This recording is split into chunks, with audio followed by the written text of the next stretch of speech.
નમસ્કાર ખેડૂત મિત્રો, હું છું ઇન્સુ નૈમિષ અને આજે આપણે આવ્યા છીએ આજ નવું જ વાવેતર કરેલા પ્રગતિશીલ ખેડૂતને ત્યાં કે આપણે કાયમી માટે ખેડૂત કંઈક નવું વાવેતર માટે શિયાળુ વાવેતર નવું કંઈક કરવું હોય એના માટે થઈને આપણે ઘણીવાર જોતા હોઈએ છીએ કે શું નવો પાક એવો વાવવો કે બીજા કરતાં કંઈક અલગ કરી અને સારા પૈસા મળે. તો એવું જ આપણે એક નવું વાવેતર કેશોદ તાલુકાના શેરગઢ ગામમાં પ્રગતિશીલ ખેડૂત પિયુષભાઈ હિરપરાને ત્યાં વાવેલું છે, જે રાજમાં વાવેલા છે. તો પિયુષભાઈને પૂછશું આપણે કે આ વાવેતર કરેલું છે, બિયારણ દર શું છે, તેમજ કઈ રીતના વાવેતર કરેલું છે, કેટલા ટાઈમનો પાક થયો છે અને ક્યારે વાવેતર કર્યું. પિયુષભાઈ, આપણે આ રાજમાનું વાવેતર કર્યું એની અંદર બિયારણ દર કેટલો રાખેલો છે? હવે વીઘે 19 કિલો જેવો દર રાખવામાં આવેલો છે. હા, અને 6 વીઘાનું વાવેતર છે.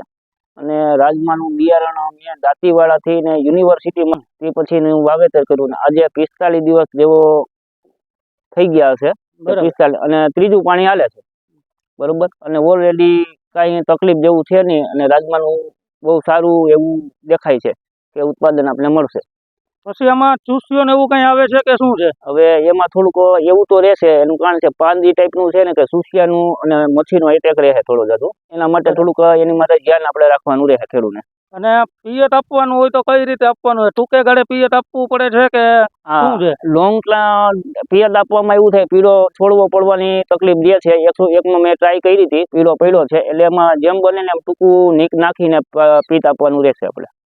લાંબા ગાળામાં પિયત આપવું નહીં. હા, લાંબા ગાળામાં પીત ના આપવું, જેથી કરીને પીળો છોડવો પડે તો આપણે એ નુકસાન. અને આનું વાવેતર છે ઓરવીન કરવાનું આવે છે કે એમને વાવી દેવાનું છે? નહીં, વાવેતર એને ઓરવીન કરવામાં રહે, એનું કારણ છે કે એમાં જ આપણે કાયદેસરનું વાવેતર ઉગાવવાની અંદર મળે છે. બાકી પીતમાં એવું છે કે વૈરવા વિનાનું વાવીએ છે તો પાણી છોડ લઈ લે છે ને તો પીળો છોડવો નીકળે છે.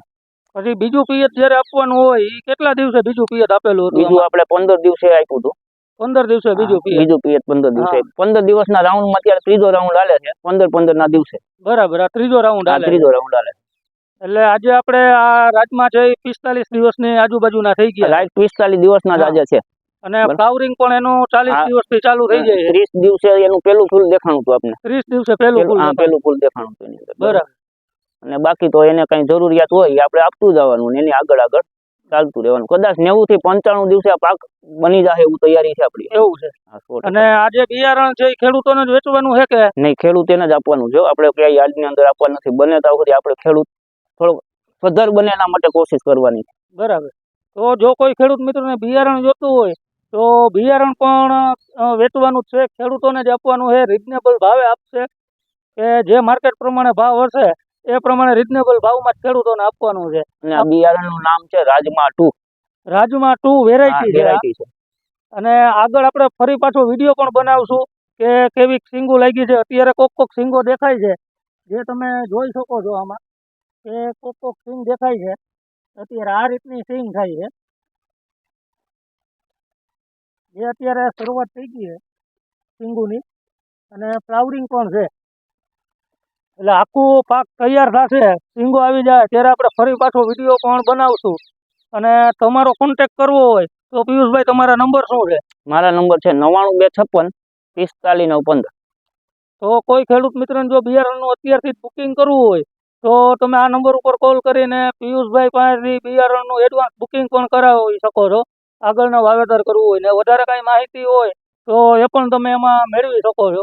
આપણે ફરી પાછા મળશું નવા વિડીયો સાથે. કઈ રીતનું આગળ જતા શું થાય છે એ બધું જોશું આપણે.